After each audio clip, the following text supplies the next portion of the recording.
All right. I'd like to welcome everyone to today's webinar, Wrangle More Bids at Your Next Benefit Auction. Thank you so much for joining us today. We have a ton of information that we're very excited to share with you. So join us on this journey here. Just a few housekeeping items before we get started. All attendees are going to be on mute throughout the broadcast. The webinar slides will not be distributed, but a video version will be sent out via email that you will get sometime tomorrow, hopefully.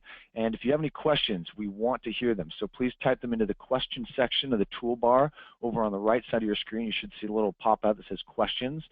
Feel free to use that at any time during the webinar.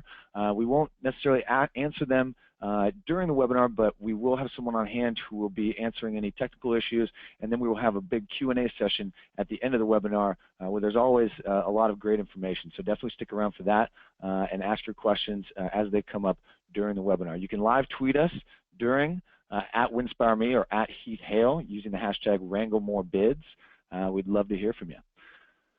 My name is Ian Loth. I'm the Vice President of Marketing here at Winspire, and I'm thrilled and excited to welcome our good friend Heath Hale, Benefit Auctioneer Specialist and a consultant of Cowboy Auctioneers down there in Texas. Welcome, Heath. Hey, thanks for having me today, Ian. Super excited. Awesome. So Heath has a wealth of knowledge in the industry. He's been tremendously successful at what he does, and he's going to share his story here in a second. But before we get there, I wanted to share a little bit about Winspire for those of you who are unfamiliar. Winspire, what we do is we put together incredible travel packages for you to use in your in your charity auction at no risk. So you can reserve any of our items, promote the hell out of them, and then use them in your auction at no risk to raise money. To date, we've raised well over $43 million for nonprofits since our inception in 2008. We've supported over 31,000 events globally, and we've booked well over 70,000 winning bidders. And these numbers have actually gone up since I've updated this slide. So very active in the nonprofit space and excited to be able to contribute, and we love what we do. So Heath, why don't you tell us a little bit about Cowboy Auctioneer? Well, thanks, Ian. First, I just want to thank everyone that's on here, the great work that you guys do in the nonprofit world. So many great organizations represented here, and you guys are a blessing to so many. So thank you guys and gals for the money that you raise and the people that you serve. Cowboy Auctioneer, Ian, it started accidentally in 2009. Grew up in a family of auctioneers, literally dad, 3 uncles, 3 cousins, and my brother and I, and we had just several times a year ago donate our time, local church, local high school, local 4-H, selling grandma's pies and cookies, trying to raise some money for the local needs. And one day we actually got what I didn't know galas existed, got a call, and we went and, hey, yeah, we'll donate our time to a gala. And from there, Ian, it's been kind of crazy. This past year, we did 40-something events and raised over $9.3 million, which has made me step out of the corporate auction world and quit focusing on other industries. I've really learned that spending time with nonprofit clients and understanding their goals and their audiences can help them double or triple what they've done the previous year in their live auction revenue. Outstanding. And you have a unique brand with your Cowboy Auctioneer. You got a team that you have? Are you just in Texas? Where do you all do your auctioneering? You know, good question. It was that, and all of a sudden, I think as everyone on this webinar knows, that March, April, September, October, November are such busy months in the fundraising world. It got to where we were doing a lot of events and organizations were double booking, and so we actually have 5 teams now. I lead a team, my brother lead a team, and then 3 other gentlemen that have worked with us. We've done over 10,000 auctions together. We have 5 teams. We have 4 here in Texas that hit the big markets in Texas, and then we're doing events from West Coast to East Coast. I have a franchise based out of Vegas where it's really easy to get to. I have a team that covers from San Diego up to San Francisco, and then we're doing auctions. We have several lined up for the East Coast. So as long as it makes sense, Ian, we'll travel anywhere, and it normally makes sense because we've never not broken the record and we've never not exceeded what the goal is heavily. So yeah, we have 5 teams, and we can do up to 5 in a night. Wow, that's nuts. And I think something I want to stress there too, that, and this kind of introduces a lot of the information that we're about to put forth here to all you folks out there, is Heath, and this completely blew me away, has never not exceeded the goal set forth by the event committee. Isn't that right? Yeah, absolutely. And so I'm very goal oriented, and if we have 4 events this weekend, and so on Monday morning, I have to be able to tell all of my prospective clients the same thing. Hey man, we exceeded all the goals, and we're going to exceed yours. Obviously, there's a lot of variables involved, but Ian, it all comes down to setting this thing up right, and you can walk into that ballroom knowing that you're about to hit it out of the park and exceed the goal. We've done it every time without I love one. it. I love it. Yep, and we're going to talk about goals, setting goals here today, and the importance of meeting those goals. So thanks for that introduction, Heath. Some outstanding work, and good on you. So today, here's the 4 main points that we're going to be talking about during this webinar. Number 1, building a better procurement team. 2, understanding your audience. 3, customizing the live auction experience. And then 4, what your timeline strategy should be, kind of a recommended timeline from Heath. So definitely stick around. To talk about here today. I always like to start with a poll to get everyone kind of involved here. The question today, what percentage of your event day revenue comes from the live auction and the funded need? We're going to put those together, live auction and the funded need, because they tend to happen together. I'm going to send this question out to you guys. Is it 10%, 25%, 50%, or 60+%? You can see the poll right in front of you. Go ahead and submit your vote there. What percentage of your event day revenue comes from the live auction and the funded need together? Is it 10, 25, 50, or 60+? We got about half y'all who voted. You got about 10 seconds, 5 seconds, 3, 2, 1. Very interesting. Okay, cool. We have a very interesting, a very even distribution here of people who say it's between 25 or 50 or 60+. What are your thoughts about this, Heath? You know, it doesn't surprise me, Ian, because with all the clients we work with, it's kind of all over the place. But I will tell you, after we work with them, it's always that 60+%, because Really? you raise a lot of money leading up to the event. You've gotten your sponsors. You've procured a lot of donations before that event starts. But if you create this big boom of an auction and inspire your top spenders, your top tier of spenders in the room to really give large amounts, then that funding need just carries, man, and all these records just start breaking, because whenever 1 or 2 people give a maximum dollar, then everyone else gets inspired. And so I see this to start with a lot. And then what happens if you really go at your auction with a strategy and an angle on procurement, on timing, and on messaging, then that 60+% is going to be the answer after your next event.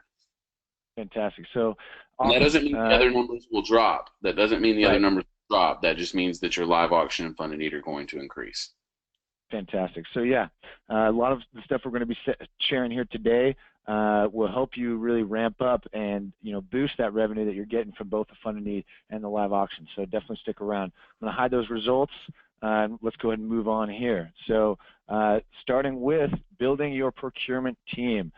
This is step 1, right? And this should be happening well in advance of your event.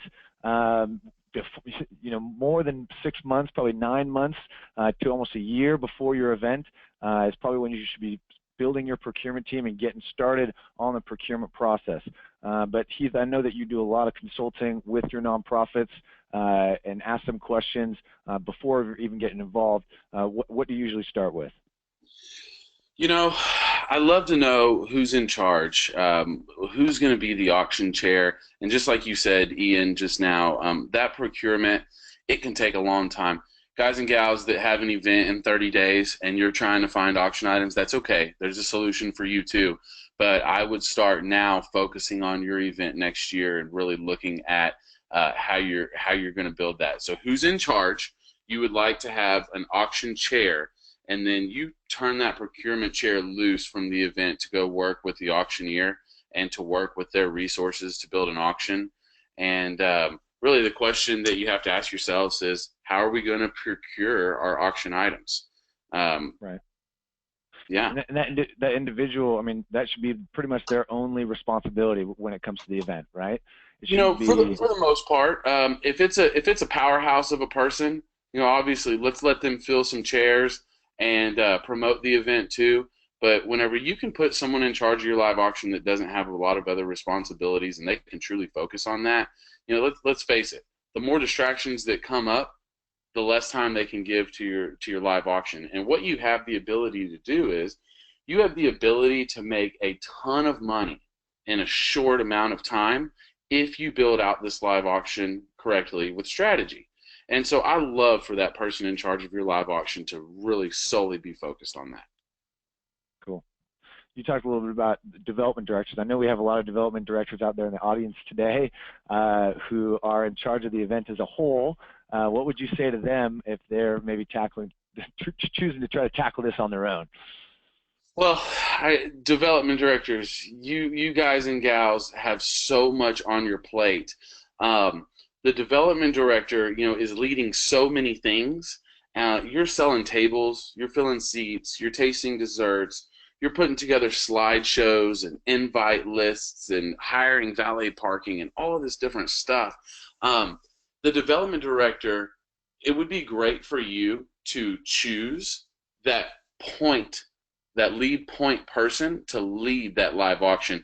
And so I like to have either an auction chair and then let that chair put together a committee. I mean, best case scenario is you take that top resourceful person, whether it's the real estate agent that knows everybody or the entrepreneur that has all of the resources, or that person that takes 15 glorious vacations a year, and then let them put a committee around them, and then let those people, you give them the direction and you give them the strategy that we're going to talk about, but then you can step back and let those people really run with it, development directors. And I know a lot of you probably just went, oh, that would be nice, and it is nice. And you end up getting items that you didn't know that you had. I mean, development directors are all over the board, Ian, where some of them are so connected. They've been in the industry for years and years, and they can put together a great live auction. Well, if they're going to lead that up, then I would ask for them to manage, not micromanage, but delegate out some of those other tasks to people. Let the person running your live auction run your live auction and focus on your live auction, and not be strung out on and thin their mentality on other pieces of your event. I love it. Let's talk a little bit about that point person that you put in charge of the auction procurement, the auction chair, right? You mentioned connections are key. This is probably kind of a no-duh sort of idea, but I feel like it can't be stressed enough. Think of it this way. For the development director that has so much going on, and maybe you're new to town, or maybe hey, maybe this is an entry-level job for you, or you've just been in maybe you're younger, or maybe that you're not younger, but you're just stepping into this role.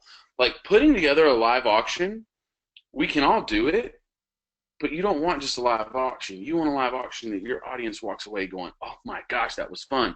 Holy smokes, did they just sell a dog for $30,000? Did they just sell that trip for $40K? And so these connections are so key.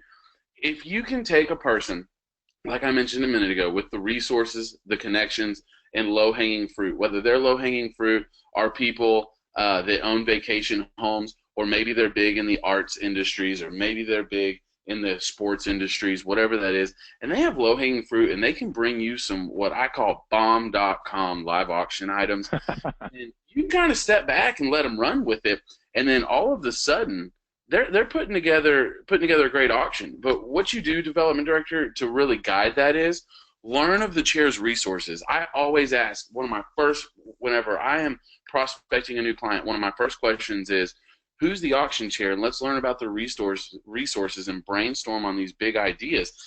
And then once you understand that they're friends with the people that have resources to X, Y, and Z, now you can talk to them about what that is. And Ian, that's our next slide, the whole think bigger. When the auctioneer or the development director gives some guidance, to these folks because you understand their resources, that's when you can hit a home run package. So one of the reasons that we've always, without exception, exceeded the live auction goal is because of this strategy of thinking bigger. And so let's say, for instance, Ian, if someone, I'm talking to the auction chair now, or the lead point on the auction committee, and they say, hey, my husband is really connected with the local Major League Baseball team. Whether that's here in Texas, we have the Rangers and the Astros, and if you're in California, maybe it's the San Diego Padres. And so we always have folks from Houston say, oh man, we've got a connection with the Astros, we've got a connection with the Texans, something to the Shell Open golf tournament, and they talk about this is what our connections are. And so if the nonprofit says that they're in with the Houston Texans, and hey, I can get us 4 tickets to the game, my first thought is, well, that would work great in our silent auction.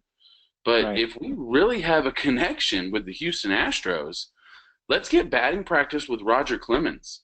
Let's get Right. the ballpark for an afternoon. Who cares if it's on a Tuesday night when nobody's there in the off season? Let's get the ballpark for an evening. Cater it with one of our top local barbecue companies and put a live musician involved. And all of a sudden, a private party for 40 in center field with barbecue and music. Some events that brings 20,000. Some events that busts 100,000. And that all came from someone who wasn't thinking big enough, saying, well, I've got a great connection with the Astros, and I can get us some tickets. Well, we'd love the tickets too, but to hit a home run, we actually have had twice Roger Clemens agree to give us batting practice. And when Roger Clemens says, hey, I'm going to host you at the local ballpark and throw batting practice, and then he says, oh, by the way, bring a margarita machine, and we'll all, hang out. We've That sounds like a fun, yeah. I would bid on that.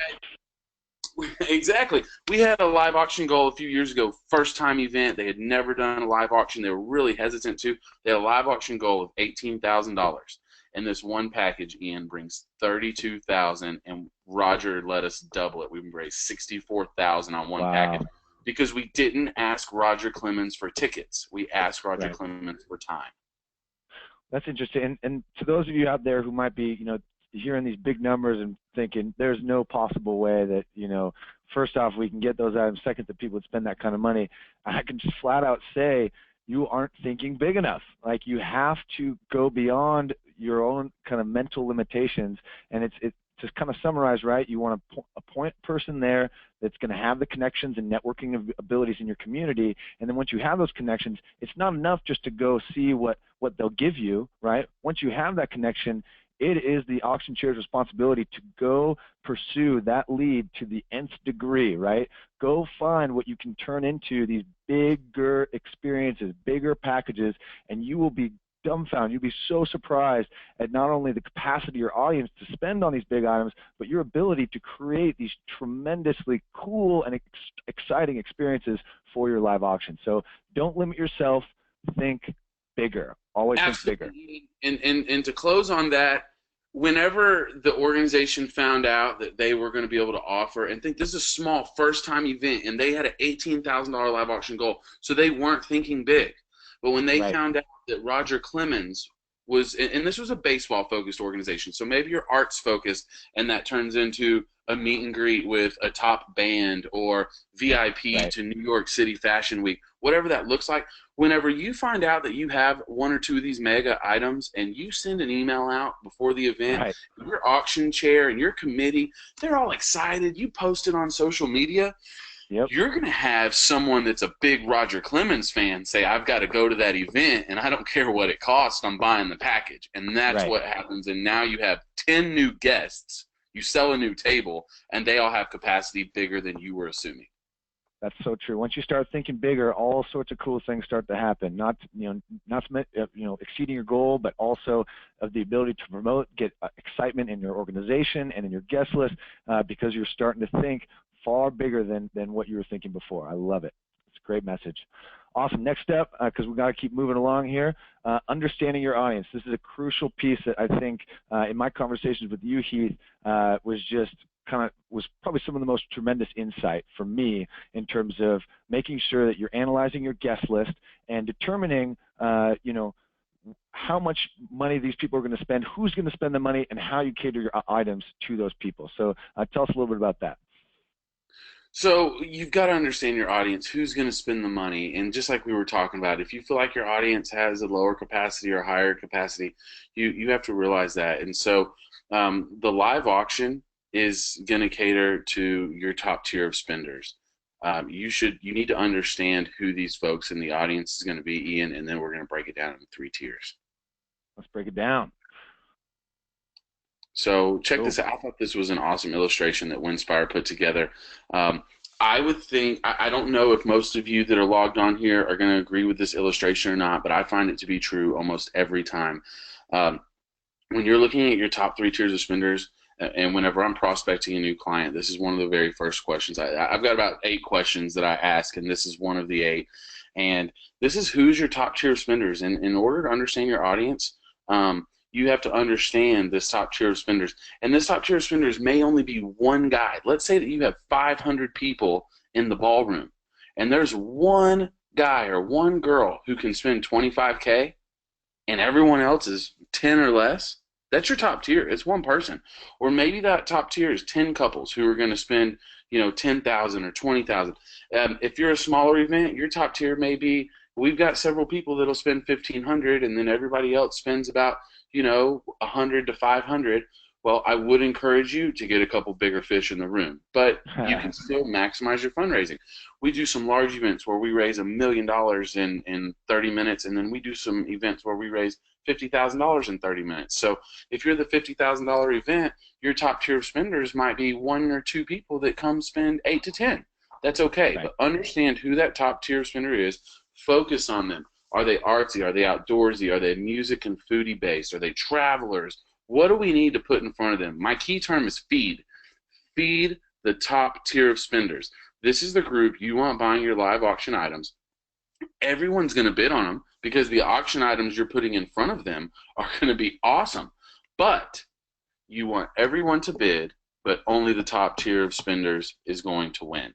And so with that being said, Ian, understanding that top tier of spenders is so important to me. If you tell me that, well, we've got one couple that's going to come spend $15,000 and then the rest of our spenders are maybe like 5 and under, cool. Let's put together one mega auction package, and it's going to be really desirable to everybody, and so the bidding is going to go up, and maybe someone doesn't bid against them all the way up to $15,000, but maybe that $5,000 bidder stretches to 8 or 10, and now you've never sold an item for 10 and you sell it for $10,000, and they have $5,000 left in their pocket to get you started on the paddles up. Maybe your top tier spenders is, if you're a big event, maybe you've got a lot of people that are going to spend $20,000.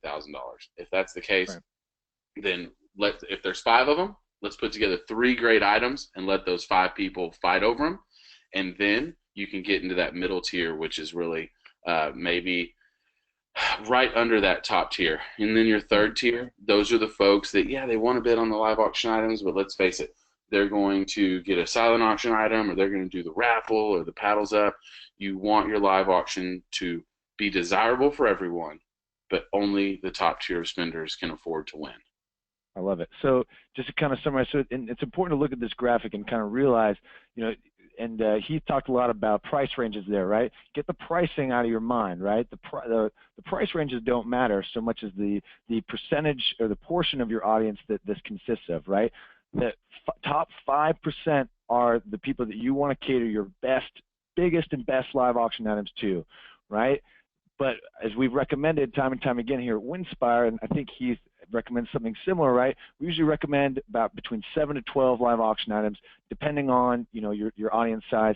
It's all about timing, right? You want to make sure you can really deliver your live auction in under an hour. Otherwise, people start to get tired, or right around there, right? So 7 to 12 items. You want those top, 3 to 4 items, or maybe 2 to 3 items to be for that top tier spenders that are going to really rake in the cash.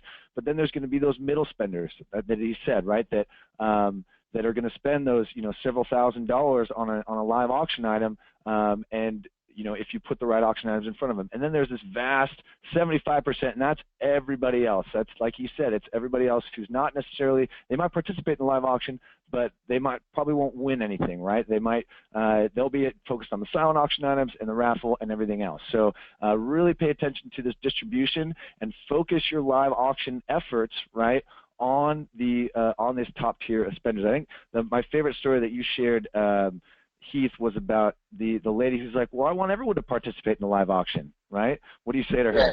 Yeah, so I say, look, I love your heart, but that's not going to maximize the fundraising. And so check this out.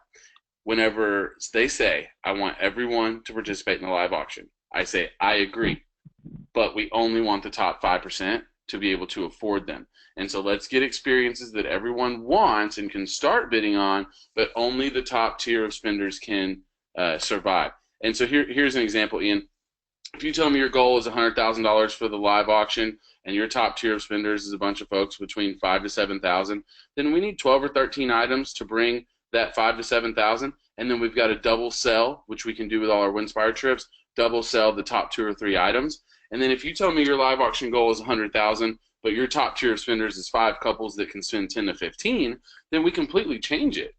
Most of the time, 13 auction items is kind of a lot. And so if your top tier of spenders is 10 to 15,000 and your goal is 100, then we just need 3 great $15,000 packages for those 5 top tier of spenders to fight over, and then a handful of the $7,000 to $10,000 packages for your middle tier of spenders, and then we're going to get the auction goal exceeded in 7 to 8 packages. So the timeline is shorter and your audience is happier. I love it. And then we're actually getting into the next section here, so I might as well just kind of flip through. What you're talking about is customizing this live auction experience, right? And you talk so much about goals, Heath, and we talked about that in the beginning, right? You've never not exceeded the goal, and I think you kind of just started alluding to it here about really building that live auction around your goal and around the audience tiers. So why don't you tell us a little bit more about that? Yeah, if you're not goal-oriented, guys and gals, you should be, because there's a ton of organizations that say, hey, what's your goal? Well, we're not sure because we don't have our live auction items yet. Well, that's the take what you can get mentality. We should create a goal based on our top tier of spenders and maximize that goal by getting auction items that feed the top tier. And so if your live auctioneer doesn't understand your goals and how you're going to reach them, that's a conversation you must have. Every time I begin prospecting, my very first question is, what's your venue? How many people? Third question, what is your goal? And how do you expect to get there? I know immediately if they're going to get there. The organization should know the market. They should know their top tier. They should understand what their procurement team looks like and then have their plan to get there. And so, Ian, I'll analyze their goals. I'll analyze their top tier spenders, and then I recommend building the live auction in terms of how many over-the-top packages and middle tier packages we should have. Yeah, great slide here. Look at this, guys and gals. So if your top tier spenders is that one person or those 5 people, whatever that is, if it's 5 bidders, then you want to have about 3 of these just big mega packages. And that top tier spenders might be 5,000, and so you have 3 $5,000 packages, and then everything drops down your middle. Or your top tier spenders might be 20,000, and we have 3 $20,000 packages, and they're going to bring more than 20 because those 5 people are fighting over them. That's what. It's all good. Sorry about that. I don't know. Do not disturb must not work these days. So. With that being said, I analyze their goals and their top tier spenders, and then really what you do is you put together these tiers, these packages that are going to feed those tiers of spenders, and then really, Ian, this is where Winspire comes in. Once you have those 1 or 2 or 3 great packages and you're looking for that middle ground, you're going to build out those big bang experiences to feed the top tier, and then Winspire has these packages, guys and gals, that if you're looking for a package that you want to sell for $3,000 or a package that you want to sell for $8,000, $9,000, or $10,000, they have them. So don't overlook that and get overwhelmed with, well, maybe we can get 1 or 2 great packages, but we can't. How do we get the other 5? Well, that's where you go to Winspire. So, Ian, long-winded answer to your question. Analyze the goals and then put the packages together. Yeah, let me talk about that for just a second, because Winspire, here at Winspire, we want you to go out and procure donated items. That is what we want you to do, because we know that that's going to generate the biggest return, and we want you to get the most for your bottom line. So if you're doing it right, you're going out and hopefully getting those huge, whack it out of the park big bang packages to fill out your top tier, right? And hopefully if your procurement has gone right, you've been able to get a couple, maybe a few pretty good packages, maybe some dinners at a local restaurant to fill out the lower end of the live auction. Where Winspire really comes into play and where it really comes into handy is to fill out that middle tier of travel, right? Those 5 to 6 items that maybe you weren't able to procure that are going to be between that $2,000 to $6,000 range, and you can put in incredible packages to really get those middle tier spenders active in the live auction. And for those of you who are unfamiliar with donor-sponsored travel, is what we kind of like to call it, right? They're risk-free. So it's no risk. You don't have to pay to use them. You can reserve them for your event for free. You can promote them at your event for free. And then you only pay for them if and only if you sell them at your event and raise money, right? You can sell them as many times as you want. Like he said, doubling up, that's really where you start to make a lot of money from those middle tier levels, is when you double up on those packages. You get people competing over a single package, and then you sell it 2, 3, even 4 or 5 times. That's where you really start making some good money. The most important parts about these travel packages is it's open-ended travel. You can the winners of these packages can travel whenever they want, and up to a year they have to redeem, but they can book it for a year or so out. And we have a full-service booking concierge service. What we care about is taking care of your winning bidders to make sure they want to come back and purchase trips from your event time and time again. So that's where Winspire specializes, is that middle tier level. Or maybe you don't have a big bang experience that you've been able to procure. We can also help with those. We definitely have some top tier packages. Just a couple examples I'm going to run through real quick here. One of our most popular ones that we're doing right now is obviously Hamilton Broadway. It's super hot.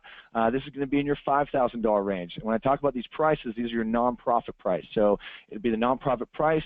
You want to mark it up at least 20%, right? So for a $5,000 Hamilton package, we recommend starting at $6,000. That way you make at least $1,000, and then you're going to go up from there, right? And if you can double up, then you're starting to make real money from these packages. Kind of a secondary tier, this is around our $4,000 range. A super popular one, Tuscany Truffle Hunt. 7-night stay for 4 in Tuscany. This has gone really, really well at getting these middle tier bidders, especially groups, right? This is a package for 4, so you can get a full table. You can sell this for twice at a whole table and send everybody to Tuscany. Another example is that $3,000 range. We have a ton of wine packages right around that $3,000 range in Sonoma and Napa Valley. Those are always hot sellers. Even if people have gone to Napa Valley, they'll want to go again. If they haven't, it's always a bucket list item. So having those out there is always a great item. You can see all of these at winspireme.com. Lastly, I've picked one down there in the southeast, closer to you there, Heath, is this Nashville Unplugged. This is going to be right in your $2,000 range. That's kind of towards the lower tier. Again, these are all some of our more popular packages that you can put in to really fill out that auction offering to make sure that you have the full 7 to 12 items. You don't want to skimp yourself, and if you don't have enough, just have 5 items, right, and have a few $500, $600 items in your live auction. No, you want to have big items that are going to get people excited, get people involved, and really get them going. Do you have anything to add there, Heath? Yeah, that last statement you just made is amen, brother. So whenever you guys and gals are looking at your live auction lineup and you're like, oh my gosh, the event is next week, or oh my gosh, the event's in 30 days, or wow, it's in tomorrow, there's still time. Don't put that, well, we have a Yeti cooler we can sell for $500, or we've got a bag of clubs we can sell for $500. No, I draw a line in the sand, and depending on the organization, I say we're either not going to sell anything less than $3,000, or for less than $5,000, or for less than $8,000. Those to me are the smaller event, the middle event, or the larger event. If you're a middle event and you're trying to raise $100K, draw a line. Do not sell a package for under $5,000, because then when you say sold $500 and then the next package is Ian's trip to Nashville, now it sounds super expensive at $3 or $4 or $5 grand. But if you would have consigned a package instead of that Yeti cooler or those golf clubs, and you would have put Ian's Tuscany trip in there, and that sells for $9,000, now Nashville sounds cheap at $4,000, so it brings $7,000. It's all about changing the perception and changing the value of money, and we'll get into that in a minute with your messaging. But Ian, you're so right. Do not put the $500, $600, $700 items in there. Draw a line in the sand. Nothing under $3,000, $5,000, or $8,000. And you hit on something really good there, Heath, too, about perceived value. One thing that people kind of get lost on, especially when they're price shopping for some of these packages around, because there's several consignment companies out there, some very good ones, but definitely read the fine print out there. But if you're talking about packages and perceived value, you're in a charity auction. People are there to give, so they're already paying super inflated prices for packages, whether they're donated or not, right? So what Heath just said, right, that $4,000 Tuscany package could easily go for $9 grand. You've doubled your profit there, right? You've made $4,000 on a package, and you can start working down as you work through the auction lineup. And before not, people get so caught up, they're spending money because they know it's for a good cause, and they want to go on this trip. And those two things combined, you get that oxytocin going in the mind. They're going to spend the money at your auction, but you have to be bold about the items that you include. And just like he said, you got to draw that line. So I love that sentiment there. That's great, Heath. Ian, we have sold your Tuscany package for 16,000 and doubled it. And I think the cost was $4 grand. And then we followed it up with a package that was like Nashville. It was to Sonoma, one of those middle tier packages that you have. And now Sonoma sounds super cheap at 7,000 because of what just happened on Tuscany. If you would have sold the Yeti cooler or the golf clubs before Sonoma, it sounds expensive at $4 grand. But when you say sold 9,000 right before it, now it sounds cheap at 7. Right. That's so important. Perceived value, people. That is such an important thing, and that is what an auctioneer is going to do. If you have an MC up there, they're not going to know how to build that perceived value of a package and really milk it for all they can, right? A professional benefit auctioneer is going to know how to get up there and sell these items properly. So we're running a little bit behind, so let's get into budgets here, because this is such an important piece of running any auction event, and Heath has some great tips.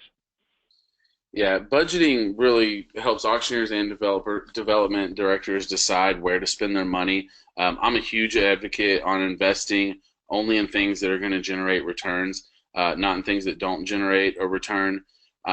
What that means is, I'm not saying you can invest in your food or you can invest in your flowers, but guys and gals, some things bring event day return and some don't. Cool. Yeah, and he's going to go over a list here of things you can save on. I just want to touch real quick about kind of just getting your mind straight when you think about budgeting and think about your event. And this is something we like to preach. If you haven't subscribed to our blog, Winspire News, we come out with 2 articles each week, all about how to more effectively run your event. But the biggest thing we like to preach is stop thinking like a charity and start thinking like a business. Where charity, if you think like a charity, it's all about give me, please, donate, ask. A business is all about profit. They think about in terms of running a business to make a profit, and that is exactly what you're doing for this event. The best way to think about it is a one-night only storefront, which if you ask any businessman to go, or businesswoman to go into business for one night only and sell a bunch of products, they would think you're crazy. They would never do it. But this is what you're tasked with as an event share development director, right? You have to open up one store for one night with a bunch of products on the shelves, and you have to sell all of them, and you have to make a profit, which sounds insane, but that is what you have to do, right? So it's super important for you to think about this in terms of profit, right? Not proceeds, not fundraising, but profit. And in order to increase the profit that you're going to make from this event, you have to increase your revenue, or profit equals revenue minus expenses, right? Profit equals revenue minus expenses. In order to increase your profit, you have to increase the amount of revenue you bring in, right? Through the powder raise, through the live auction, through the silent auction, through your various games, raffle.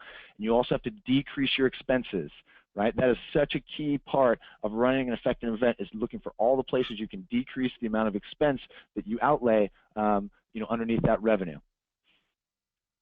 Yeah, Ian, great points there. So like I said a second ago, flowers, they don't generate a return. And for some of your guests, it's hard for them to raise their paddles on Paddles Up when they know that their first $100 is going towards that beautiful vase on the table. I'm not saying don't have them, but there's some things that do bring a return on investment and some things that don't. A $40,000 budget on a band, but with no auctioneer, that's not good planning. A band's going to help you sell tickets, but who's going to raise the money when they get there? Auctioneers, the auctioneers that are on this webinar, you must convince your development directors, and development directors, you must be willing to look at the budget and slide things around and make sure you're going to reach your goals on event day. think about how much money each of these is not going to make you. Flowers, tablecloth, musician, I'm not saying don't have one, just say $1,500 here. Lighting, food, for food, eliminate a course or go from beef to chicken. Maybe you want everyone to have a filet mignon, but if you want everyone to have a filet mignon and then you have Winspire packages, but you don't have a good auctioneer, then your goals are not, you're not aligning to meet your goals. I'm not telling you to try and eliminate these, but if you save $500 to $2,500 on each of these 5 things, and you bring in an auctioneer with that difference in budget, you're not only going to pay for that, but you're going to exponentially see returns. Development directors, if your chairs refuse to skimp and they have to have these things, then let's get someone to underwrite them. Let's say, here's our budget on that. If you want those things, then let's get them underwritten because we have to invest wisely for our event day returns. Now, Ian, there's another slide that's going to tell what we're not going to save money on. And this isn't just a self pitch. There's a lot of great benefit auctioneers out there. But Ian, the 3 things that we don't want to save money on is an auctioneer, a sound system, and alcohol. If you have a bad sound system, no one can hear your MC, no one can hear your messaging, no one can hear your auctioneer. Obviously, you're having a social party. Don't skimp on the alcohol. And then the auctioneer guys and gals, they're going to bring the largest amount of revenue in the shortest amount of time. And so saving $500 to $1,000 on 5 different things can help you get somebody that's a professional fundraiser in there.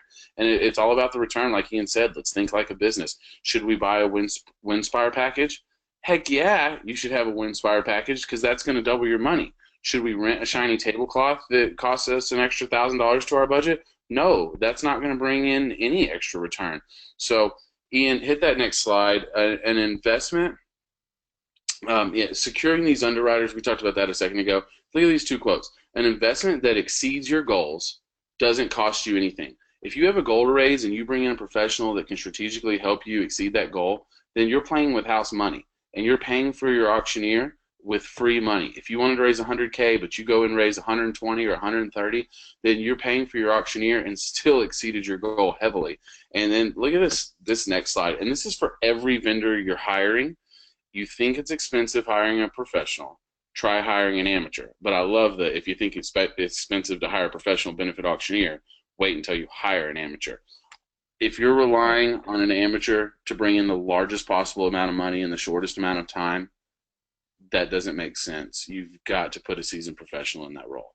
Right. Let me just say a couple of things here, because this is exactly what we're talking about when we went back to that poll, right, where, how much are you bringing in from your live auction and fund of need? Well, you can bring in 60% or more of your proceeds, right, and this doesn't mean you're going to bring any less in from those other areas, but your live auction and fund of need can absolutely knock it out of the park.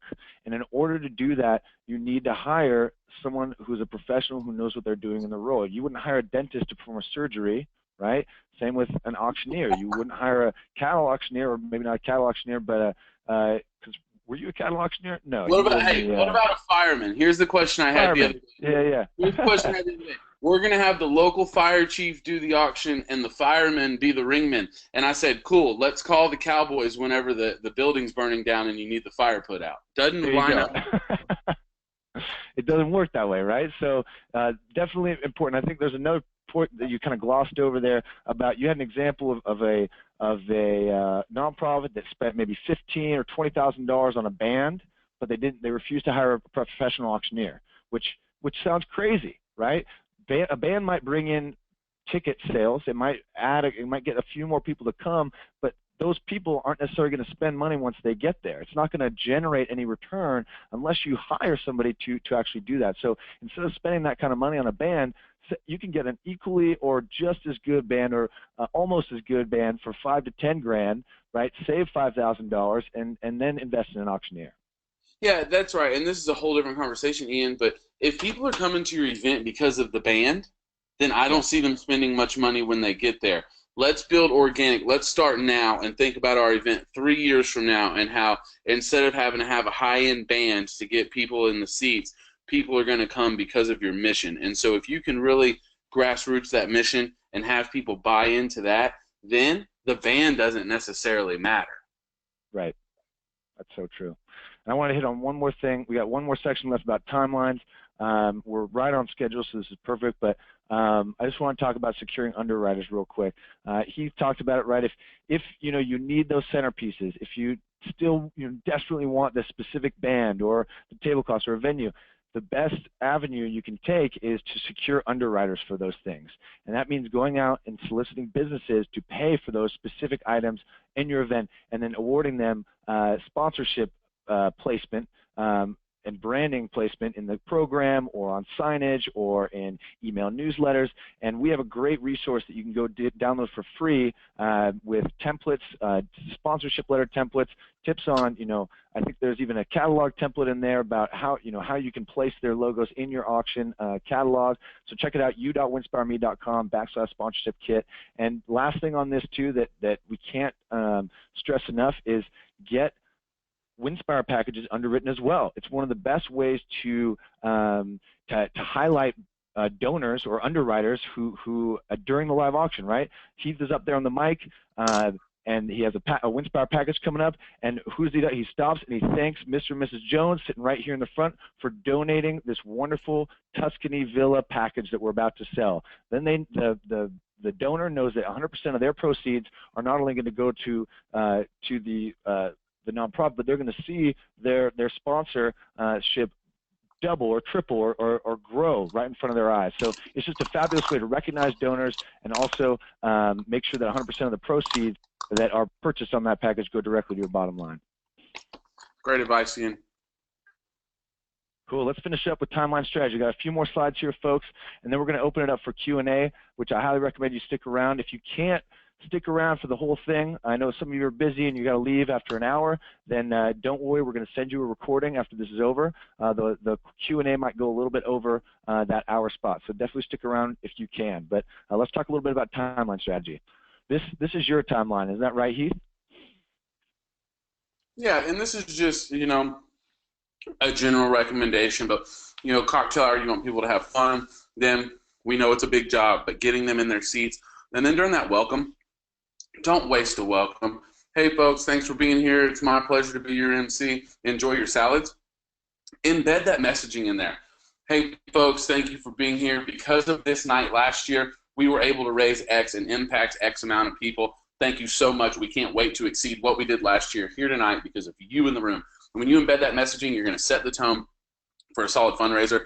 Let them eat during dinner. Give them some time. Educate them right before dinner. If you're raising money for the local parks and wildlife, ask them how they've enjoyed the local parks and wildlife so far or what they did this summer to enjoy it. Now enjoy your dinner. And so they're talking about your cause during dinner. Then you're going to want a heartstring message, boom live auction, fund a need, and then it's time for the raffle, and then everybody has a good time afterwards. That's good. That's just general, Ian, but that order right there, I recommend sticking pretty close to it. Quick question about the fund a need, too, because we've had other guests on our webinars here, specifically Scott Robertson, who actually recommends doing the fund a need first as like the first live auction item. What is your take on the placement of the fund a need during the live auction? I always recommend that the fund a need goes after the live auction. There's something called an impact bid, and if I came to spend $5,000 and I want that Sonoma package you were talking about a minute ago, Ian, and you have the fund a need first, I'm thinking, man, Sonoma, airfare, 4 nights at the Fairmont, golly, that's probably going to bring more than $5,000. I'm going to go ahead and give my $5,000 because I'm probably not going to get that auction item. Well, if most of the people give their money before the auction starts, there's not a lot of money left in the room when you do the auction. But if you have your 8 or 9 items right before the fund a need, only your top 5% of spenders have spent their money, and you've got 95% of people left to give in the fund a need. Plus, when you can say sold $10,000, now all those folks that we're going to give $250, $500 sounds a little bit better to them. They're inspired. Right. That's good. That's good. I like that. So if you've done it right and you've sold the live auction items to the top tier, that top 5%, maybe top 25%, then there's still going to be money left over in the room for those people who may not have won a package, maybe in that middle tier, to really participate in the fund a need. That's right. I like it. Cool. Let's briefly talk a little bit about messaging and the importance of it. I know that the quote you like to say is messaging matters most. Absolutely. So you have to lead people to give. There's no voids in your timeline. You're either letting them have fun, or you're messaging to them, or you're asking them for money. People are there with the understanding that it's a fundraiser, and so this messaging is so important that I say this a lot. You can have wealthy people and great packages and no messaging, and not raise what you want to raise. But you can have a room full of not wealthy people and sell a bottle of water for a ton of money if your messaging is good. So your messaging is almost as important as your people. We've all witnessed that bottle of wine sell for so much money, or that puppy dog bring so much money because of the messaging. It wasn't because the bottle of wine was only worth it wasn't $1,000 bottle of wine. It was a $50 bottle of wine, but the messaging inspired someone to give. Ian, Right. so important. And obviously, don't wait to give your messaging until right before your paddle's up. If you're going to do your auction and then your paddle's up, don't have an auction without messaging. Right before dinner, educate them on the cause so they can talk about it. Right after dinner, pull those heartstrings and now have a live auction. And then if your live auction is, I would say, 10 items or less, you can have a small transition of messaging in between the live auction and the paddles up. If your live auction is going to be probably 40 minutes or longer, then I recommend rolling straight into the fund and need or the paddles up. But you've got to educate them on the difference we're making.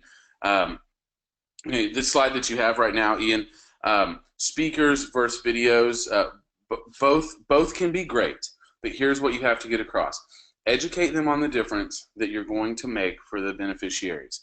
You're going to educate them on the opportunities that their donations are going to create. You're going to tell them why you need them to give and the difference and the impact that they're going to make. You're going to pull their heartstrings with an emotional story. Your auctioneer and your audience, they need to understand this mission. No one cares about the actual value of items whenever they're saving lives. And so videos are controlled messaging. I prefer a video. It's fail-proof. You get to dim the lights, turn the volume up, and grab the audience. A speaker can work great, especially if it's a well-known person, but they have to have a good stage presence, they have to have a good connection to the mission, and they must make a strong call to action. I see speakers a lot, Ian, get up there and do a great speech, but then walk off stage before asking people or leading people to give. Hey, we're going to save a lot of lives tonight. Thank you so much. Here's our auctioneer. It's much better if they say something like, guys and gals, every one of you, every one of us, we are here and we can make an impact. Let's give what we can give. Let's save a life. Let's change someone's world. Let's move a mountain. Now it's time to have our live auction. Just that extra 10 seconds of a speaker or video puts people in the mood to, okay, it's my time to step up. Right. I love it. I love it. Yeah, and one thing we always like to say too is make sure you keep it under 2 minutes, 90 seconds max, whether it's a speech or a video, right? Anything longer than that, people are going to start losing their attention. One other thing I like about videos, in particular, especially at the events that I've been to, is that you can really show people the mission. You can show people what you've accomplished. You can show people where you are in the community, what you're doing, what you're trying to achieve, versus a speaker. Unless the speaker, like Heath alluded to, right, is unless they have a great presence and they know how to command attention and get people quiet and bought in, a video might be better. But like he said, they can both be great. Just make sure they're short, sweet, to the point, and they really tug at those heartstrings and get people bought into the mission before you start asking them for money. You also mentioned, you kind of went through this quickly when you were talking about what should be hit on in that messaging. Why don't you review this real quick before we finish off? You have guests in your crowd that don't know about your organization, and you have guests in your crowd that helped start it and have been there the entire time. But let's show the evolution of the organization. Let's give them statistics of the people's lives that have been impacted, or the animals, or the nature, whatever. Maybe you're building an auction to add a jaguar facility in your zoo. Show them what you're doing, the evolution of how your organization has grown, and then where's the organization going? here's where we've come over the last year, but guess what? We're having this big fundraiser tonight, and this is why we need the money. What do they plan? What does the organization plan to do with it? What will be impacted? And then you ask for the money, Ian. And you ask for the money. There you have it. Alrighty, folks, that's it. I want to thank Heath so much, Heath Hale, for joining us here today from Cowboy Auctioneers. Here's his contact information if you want to reach out to him. He is all over the country doing auctions, and I'm sure he would be more than thrilled to hear from you if you have an auction coming up maybe later this year and would be interested in soliciting him for his services. Did you want to mention anything else? Any final offers from yourself?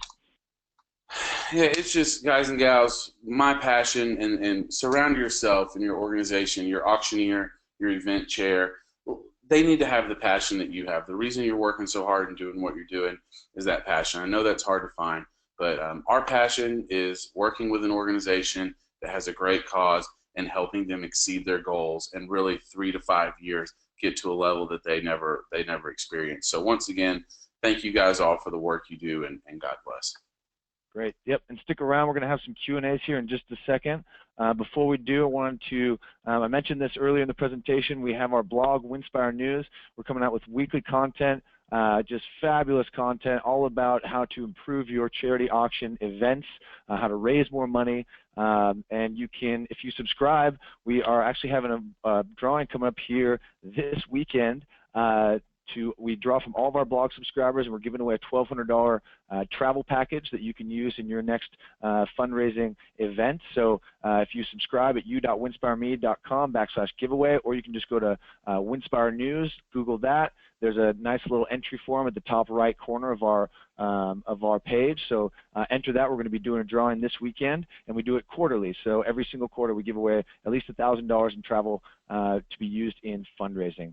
Another quick announcement, too, about our podcast that we started called Events with Benefits. I partnered with our friends at Donation Match, Renee Zhao and Danny Hooper, an auctioneer out of Canada, who is absolutely one of the best. And we actually just recently interviewed Heath for an episode that we're going to be airing here in a couple of weeks, up on the 17th of April, I believe. You can listen to that podcast at eventswithbenefits.com or wherever you get your podcast. Check it out. We already have probably 10 episodes published, and just tons of great information about compliance, about legal considerations, just donor development, everything in the spectrum of event fundraising. Check it out, eventswithbenefits.com. It's a lot of fun, and you can listen to it in your car to and from wherever you're at. Again, I want to thank Heath Hale for joining us today. Here is his email that you can reach him, as well as my email. Feel free to reach out with any questions. If we don't get to your question here in the Q&A session coming up, you can find Heath Hale at cowboyauctioneer.com. You can also browse our travel packages at winspireme.com. Thanks again, Heath, and let's move on to some Q&A here. I'm kind of curious to see what kind of things we are getting. So yeah, let's do it. Each one of these questions, customize it to your event. What do you need to know? I mean, the stuff we talked about today was super general. Every event is different. Every audience is different. Every donor is different. Let's give us some questions that you guys and gals need to know. Totally. This one's from Stephanie Lindstrom. What is the best ordering for the live auction? High to low, low to high, low, high, in terms of, I assume it's for the value of auction items. Yeah, Stephanie, that is a $1 million question. I really like to have good momentum, and I take everything into everything into account.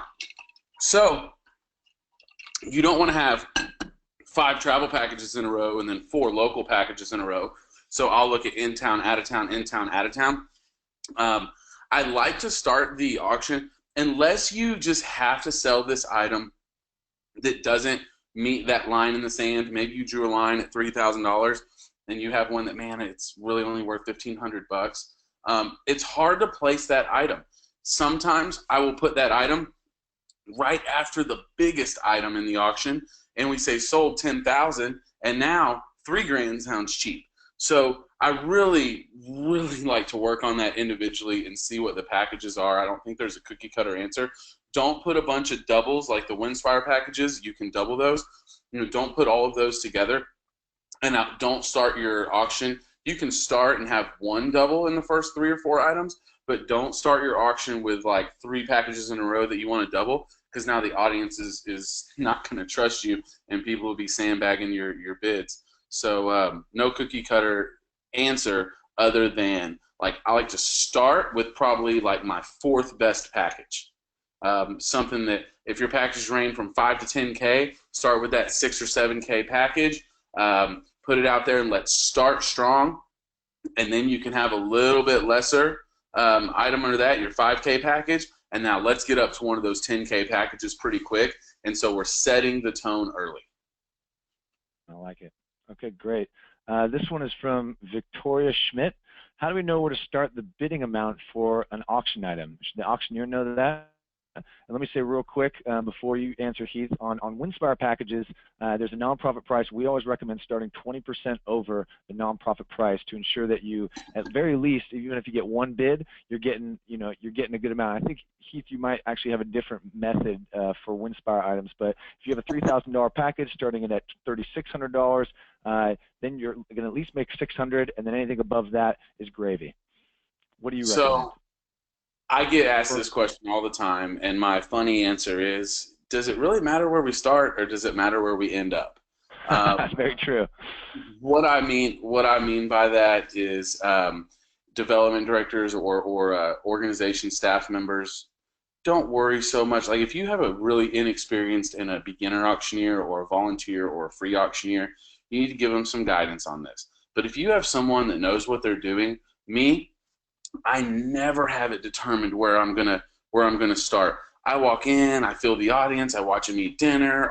Is it a Saturday night and the crowd's all getting drunk and wild, or is it a very emotional crowd that is tuned into the speaker? And then whenever you sell that first item, I'm gonna know if I sell the first item for a whole bunch of money, I'm not gonna start the bids out cheap. I'm gonna start the bids out high. If it's real stale and there's not a lot of participation at the start, then I will do this a lot of times, like especially like on a Friday event and it's 7 p.m. and people just rushed out of traffic and they're like not settled in yet. I'll say, guys and gals, we've got this Winspire package to let a great one. We've sold it the other day, $10,000 times 4. Write this one down. The Fairmont Chateau, Lake Louise. Here's what happened the other day. The first item was stale. It was a Friday right after traffic. And I said, okay, guys and gals, bucket list trip, airfare for 2, 4 nights at the Fairmont Chateau, Lake Louise. You're going to eat prime rib and look at the glaciers and go skiing. It's going to be incredible. Who wants to be $100 for this package? And most people that want to know where the bid starts go, oh, my God, that's way too cheap. We had 300 hands go up and sold the package for $10,000 times 4. Don't concentrate so much on where you're concentrating on what the package is and where it should end up. I love it. Great. There's this question from Catherine Tapp. I've got a couple questions on audience attention. So she's an event producer, and she sees time and time again that when the live auction begins, we lose audience attention. It gets loud due to other people talking. People leave the room. One year I pulled the live auction. People came up to me afterwards and thanked me for doing that. How do you overcome the loss of audience attention? Oh, my gosh. Well, you need to have an auctioneer that brings excitement and energy and knows how to control a crowd. We've all stood up there and felt like this monster of a crowd is overtaking us. My answer to that would be a couple of things. The messaging is so important. So when you can give that messaging right before the auction and pull the emotion, now at least the first couple of items, people are going to be tuned in because they're like, oh man, I was just inspired to give, and now these people are giving. And then you've got to have an auctioneer with some stage presence. And we didn't talk about ringmen today, but if your auctioneer doesn't bring ringmen, or you want to use most people don't know what ringmen is. Sorry, bid spotters. If your bid spotters are going to be volunteers, or if your bid spotters are, ask your auctioneer, who are these guys, who are these gals, and see how many auctions they've worked. If they're not bringing excitement and they're not keeping the crowd entertained and they're not walking up and high-fiving and hugging the winners, and they're not shaking hands and thanking them and getting the people involved, then I think you need to look at a new auction partner. Message before to pull the crowd in, and then have an auctioneer that has a stage presence, because we can take a crowd of 1,000 people and control them, or you can have a crowd of 100 people and lose them if you don't message before and then have a great stage presence auctioneer and ringman. That's a great answer. I love it. Quick question from Paula Vengio. Do you list in the program that you can sell multiples of a package, or is that on the fly? No, you do not list that or the value of the package. When you list the value of a package, you're putting a ceiling on it. Whenever you list multiples, if I want to buy the Sonoma Winspire package and I know you have 2 of them, well, I'm not going to be the top bidder. I'm going to be the backup bidder. So that should always be a surprise and a strategy by your auctioneer. There's several ways to do it, but quickly your auctioneer says, okay, guys and gals, we have this package to Sonoma. It includes airfare to San Francisco and 4 nights in the Fairmont, and you're going to get to do the wine train and the chauffeur deal. Who wants to bid? Sold, $6,000. Guess what? Oh my gosh, sir, you were the backup bidder. You were at 55. I'm going to save you 500, and I'm going to sell it twice for 5,500. Or you can ask them to come up to 6,000. Different strategies there. Every auctioneer does it differently. Try to make your auctioneer ask them this question. Don't make it awkward. Don't put that second bidder on the spot. But no, do not list that in your program. I like it. I like it. This is a quick one from Nelson J., a fellow auctioneer out of Seattle. Hi, Nelson. He said, cool session, Heath. When offering donor-sponsored no-risk consignment, when in the program do you recommend offering those? I think we kind of mentioned this a little bit in the live auction order, but is there a particular point in the auction that you do? Yeah, if you have, let's say you have, thanks for the question, Nelson, and what's up to a fellow auctioneer. If you have, let's say, 10 items and you have probably 3 of them that are going to be the no-risk consignments from Winspire, then I would list one probably at like number 6, number 8, and number 10. You know, they're obviously going to be offered during your live auction, but I would not start with those 3. I would not let the crowd start sandbagging you early. I would surprise them at number 5 or 6. Then I'd sell 2 regular non-double items, and then I'd surprise them again at number 8, and then I'd surprise them again at number 10.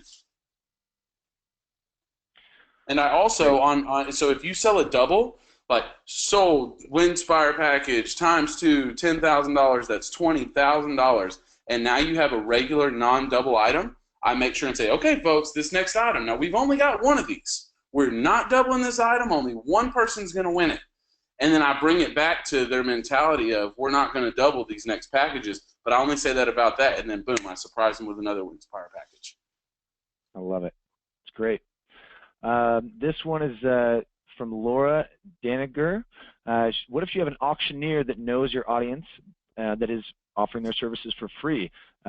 Should you bring in a professional benefit auctioneer? I would say absolutely. Depends on the auctioneer and what they do. If they are a benefit auctioneer specialist, that is someone who is certified from the National Auctioneers Association as a benefit auctioneer, then continue using them. But if they're not, a benefit auctioneer specialist is going to be the person who is going to help you take your event to the next level. They have taken the course, they are accredited from the National Auctioneers Association, and someone who's just a normal auctioneer, whether it's cattle or car or anything, they are going to be a fish out of water when it comes to trying to raise money during the event. A good friend of ours, Danny Hooper, auctioneer, always likes to say, you know, when the normal auctioneer gets up on stage and they are trying to sell a pen, right? They're trying to think, how much can I get for this individual pen? How much can I raise for this individual pen? A benefit auctioneer gets up, looks at the audience, has already understood the audience, understands the tiers, where the money in the room is, and they're looking about extracting money from the audience. They're not trying to get money for that individual item so much as extracting money from the audience as a whole. And that is just a big difference, as you've seen from what Heath has presented here today, and what will end up taking your event to the next level. Did you have anything to add there, Heath? No, man, that's perfect. Awesome. And Casey Schaunebaum, if someone underwrote a Winspire live auction, is that donation fully tax deductible? How does that work? That is a great question for your tax lawyer. I actually don't know the answer to that. I can get back to you, but definitely ask. We are not accountants here. I know Heath doesn't profess to be an accountant, so definitely consult your tax lawyer on all things taxes because it changes by state to state as well too. Let's see. Hi, Casey. Casey's one of my clients from the Thinkery here in town. I'm glad you're logged in, awesome. Casey. Very cool. And then Rosie Kobos, what pre-event things should I expect from our auctioneers? Should they speak to our board, help us set up the event timeline, have they have a say in procurement, et cetera, or do they just show up during the event? I know that varies, but what do you offer? Oh my gosh. So, well, what I offer is all of the above. I want to know, and I think that you should expect this. Here's a new term that I would like for you to use. Instead of you're looking for an auctioneer, I would like you to look for an auction partner. And whenever I say auction partner, someone that shows up the day of the event, they don't know your packages, they don't know your messaging. I mean, hopefully they've watched your videos, hopefully they understand what your goals are. And so something that I offer, I'll just fly through this. This is an overview of services, is literally high-level brainstorming and resource planning with your board, your committee, and your donors. We do an audience breakdown and identify the top tier spenders. Then we talk about marketing your live auction items before the event. We talk about the room layout. Where's the stage going to be placed? Is there going to be instrument boards and pedals and a keyboard on the stage that you're not going to be able to move around on? Are you going to be elevated? Can people see you? What's the room layout? What's the run of show? Who's going to be introducing me, so I can, whenever, if John is going to be introducing me from the local TV station, your auctioneer needs to say, John, thank you, man, and hey, great job on the news last night. You need to make people feel good and be a part of the event. The auctioneer needs to be familiar with your PowerPoint. Is there one slide or 3 slides for each of the packages? And so what are those transitions like? They need to understand which packages you're consigning and what obviously we're not going to sell a consignment trip where the fee is $2,000. We're not going to sell it for any less than that. You have to make money on that. Ian said add at minimum 20% to those starting bids. They need to understand who your software bidder is. They need to, if you're using Bid Power, Greater Giving, or 501, or Auction Source, or any of these third-party service companies, you need to understand, do you hit the green button on the paddles up to give, or do you hit the yellow button? How do you bid on the mobile? I mean, all of that is so important. And really, if your auctioneer becomes an auction partner, you should be able to set up this growth ladder of let's learn each other, let's help each other over the next 3 to 5 years and really grow this event together. And by year 2 and 3, your auctioneer, the question a minute ago was, well, we have an auctioneer that knows our audience, but should we hire a benefit auctioneer? Well, that benefit auctioneer, let them do what they're real good at this first year, and then next year they're going to know your audience, and you're going to be set up so much better. And then the event follow-up, you really want to talk about you want to have a recap consultation with your auctioneer and auction partner. Best practices, where can we improve, how do we retain these donors, and discuss this growth ladder. So great question. Look for an auction partner. I love it. That's so great. And do your due diligence. Ask these questions, right? When you go out there, there's so many auctioneers out there. One of the best places to go find an auctioneer, benefit auctioneer specialist, is actually on the National Auctioneers Association website. If you Google benefit auctioneer specialist, they'll give you a directory. We here at Winspire also will we work with nonprofits around the country in all 50 states and in Canada. We'd be happy to provide some referrals for auctioneers that we know work really, really well for nonprofits. So get in touch with me. I'd be happy to put you in touch with them. And Heath also is a great resource for you out there who are looking for auctioneers. As he said, he's working from coast to coast. So definitely do your due diligence, ask these questions, and it is such a cornerstone, key piece of running a good event. Quick question from Jeannie Zupo. We usually show a video between the live and the funding need, and it's proved wildly successful. So you can you dive into why you suggest starting with the video? I would say, every event's different, and what we recommend here today is just kind of guidelines for maybe people who are doing it for the first time or aren't really sure. But yeah, whatever works for your audience or has worked in the past, by all means, you should be doing it. Throw the video in between the live auction and the funding, have a speaker before the live auction, whatever you think. Go ahead. Absolutely. Great question, Jeannie. I'm not saying to change that. What I'm saying is also pull heartstrings before the live auction. So don't just have a live auction without pulling heartstrings, and people are going to actually bid on the real value. If you haven't told them about the impact of their dollar, they're going to say, how much is this pin worth? But if you pull their heartstrings and auction a pin, it brings more. Now, bring them back in, especially if you had more, like I said earlier, than about 10 items. Bring them back in with that video, dim those lights, grab that audience back, show that video, and now do your fund to need. Great, Jeannie, great question. Don't change what you're doing. Just pull the heartstrings before the auction also. Awesome. And we're going to try to get to all your guys' questions. Got more rolling in here. Cynthia Abelin, And this is a good question. I'm curious what your thoughts are on this, Heath. When selling a package from Winspire or another vendor, a consignment vendor, how do you explain the base price is not going to the organization? Do you, unless it's underwritten? Okay, are you, Ian, is the question, how do you explain it to the audience? Yeah, I mean, do you explain it to the audience? And, is that ever awkward? Is there ever any time where people know that? I mean, my answer to that is, look, at your event, there is expenses everywhere, right? You are paying for the tablecloths. You're paying, and we talked about this, right? Things you can save money. The band, the centerpiece, the venue. There are expenses. There are very few of those expenses that are going to actually generate a return, and that's what consignment items do. You are paying for items that will generate a return for you that will go towards your bottom line. So just like you paid for the centerpieces or the venue, it's a similar expense to running an auction that will raise money. It's just another tool in your tool shed to get fundraising revenue coming in.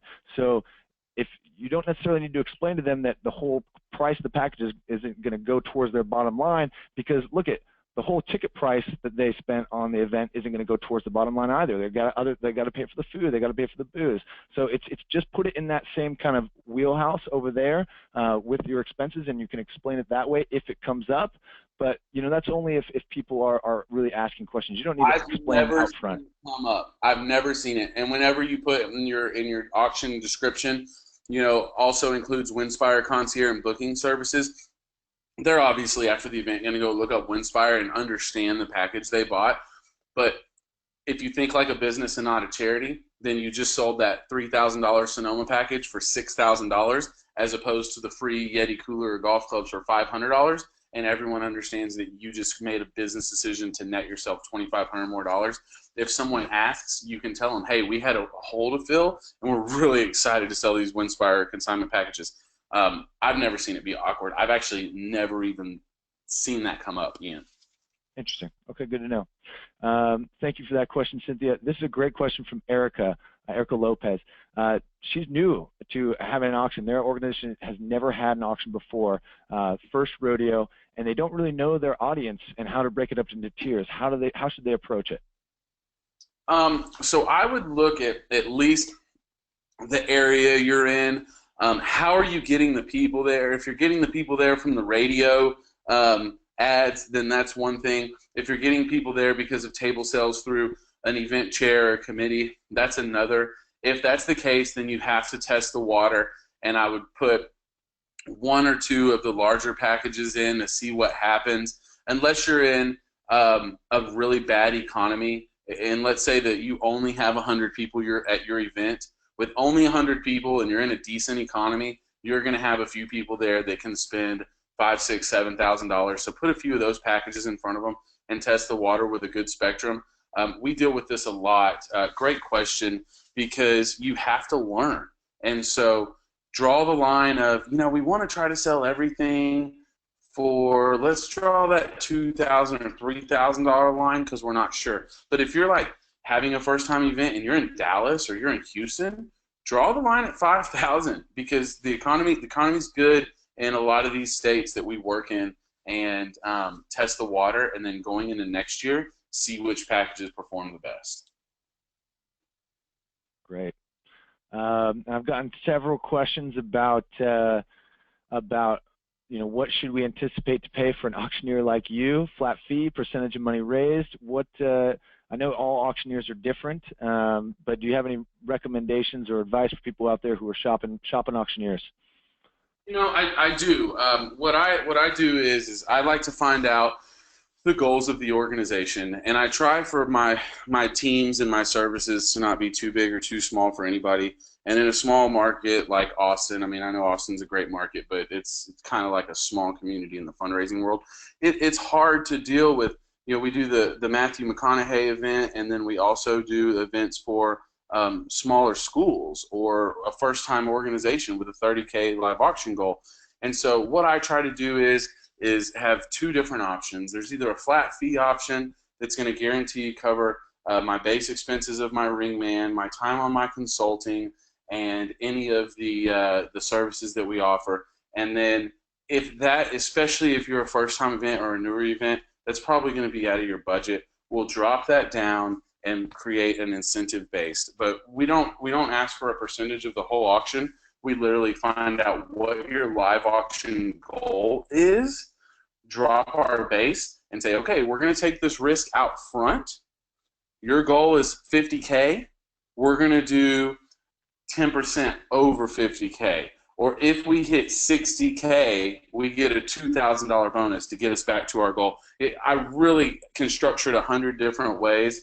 My number one priority is to get to work with the organization, and then year two, they're going to understand our value. And like that quote earlier, an investment that exceeds your goal doesn't cost you $1. So make sure that if you're investing, you're going to exceed your goal. Great question. Me personally, if your goal is 30K versus $3 million, there's all different ways to work together. Got it. That's good. And just a couple more questions. I'm sorry we're not going to be able to get to everyone's here today, but this is a great question from Amy Young. Heath, you mentioned not listing auction item value in the program. Do you recommend listing them as priceless instead, or leaving out the value altogether? Great question, Amy. If it's truly priceless, then I would not say value : priceless, but I could say this priceless vacation with your family. The only time I really would list a value is if it's jewelry. I don't recommend selling jewelry, watches, anything like that in live auctions. Sometimes you have to. So if you have a 4-carat whatever that's worth $20,000, then I want to list that, because most people are thinking, oh, that's a pretty diamond. Hopefully I can get it for a great deal. But Amy, I don't like to put a ceiling on stuff. And so if you truly have 10 priceless items, then put value priceless.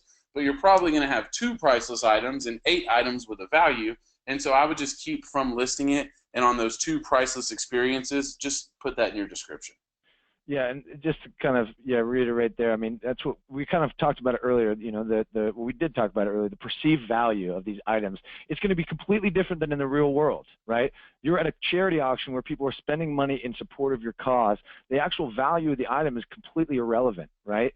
What matters is how the auctioneer on stage is pitching it and painting that picture in your mind. The value of the item can skyrocket to double, triple what it actually might cost to go shop on Expedia or Travelocity or whatever, right? The value of the item then and there is going to be completely different. It's going to be much bigger and greater because they're there for your cause. They also want the item because it's an attractive thing that's on their bucket list, and then they're competing against other people to bid for it. That's kind of the nature of the auction, right? So the values, get them out of your catalog or your program or whatever. Just spend your time promoting the item itself and showing them, what you're going to get with it and getting people excited about it. You can sell a $3,000 Winspire package for $10,000 times 4 because people know your messaging. If you put on that Sonoma trip or that Fairmont trip, value, $31.95. It's not going to bring more than about $3,500. It doesn't matter if there's a billionaire bidding on it. They're a billionaire because they're smart business numbers decision maker. Right. Like Amy said, if you put anything, put priceless. But I recommend that you don't put that ceiling there. And guys and gals, people don't come and bid at charity auctions most of the time to get a great deal. Your messaging has struck their heart, and they just want to help you, and they're going to get a great. I stand on stage and say this all the time. All of my auctioneers do. Guys and gals, it's especially when a package stalls out. So let's say that $3,000 Fairmont trip stalls out at about $4,000 or $5,000. Guys and gals, this is not about the package that we're selling you. This is about the donation that you can make to the organization, and you're going to get a great experience because of your generosity. Right. That's exactly it. That's great. Don't put that sin in their mind. And we actually just had a follow-up question on that from Pam Collins. What about the silent auction? Do you recommend excluding value on silent auction items as well? Not necessarily. It depends. And that's we could talk about that for a whole nother webinar. Right.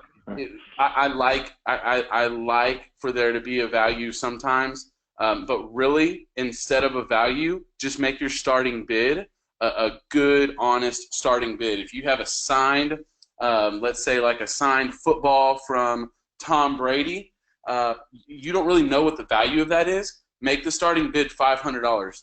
you can say value price list, but really it's not, because you can log on to eBay and probably pay $500 for one. So get a good starting bid in there, and then that should take out most of your items. But I don't want to answer that generically, because I would look at each different item and I would have a different answer. True, and on that note too, I mean, yeah, like I would say it always depends, right? But and then there's the retail items too. I mean, I like what you're talking about. Is stating the value is less important than pre-populating the minimum bid amount, right? Getting them, even if it's an Xbox with several games, you know that retails for $250.